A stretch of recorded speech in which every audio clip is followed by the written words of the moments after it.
kardeşlerim, mücadele her cephede sürüyor.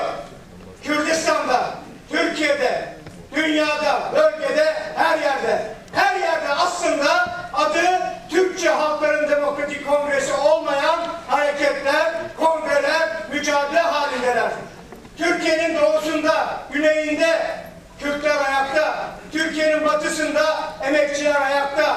Türkiye dizlerin üzerine çökerek yaşayan insanların ülkesi değil. Kürt halkının direnişinden herkes esinleniyor. Kürt halkının direnişi Aleviler için bir esin kaynağıdır. Kadınlar için bir esin kaynağıdır. Öğrenciler için bir esin kaynağıdır.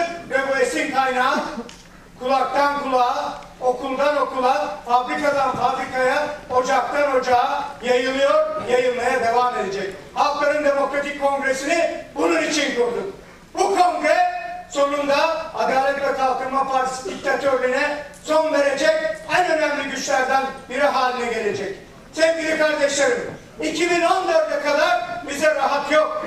İlk sınavı yerel seçimlerde, ondan sonra Cumhurbaşkanlığı seçimlerinde vereceğiz. Halkların Demokratik Kongresi, Tayyip Erdoğan'ın Kürdistan'daki belediyeleri düşürme, batıdaki belediyelere diz çöktürme, Türkiye'nin tamamını ele geçirme siyasetine açık, kesin, net bir cevap verecek. Yeneceğiz!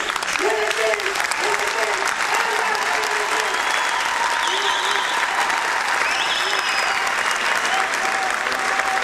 Sanıyorlar ki herkesi NATO'cu generaller gibi kolayca esir alabilirler.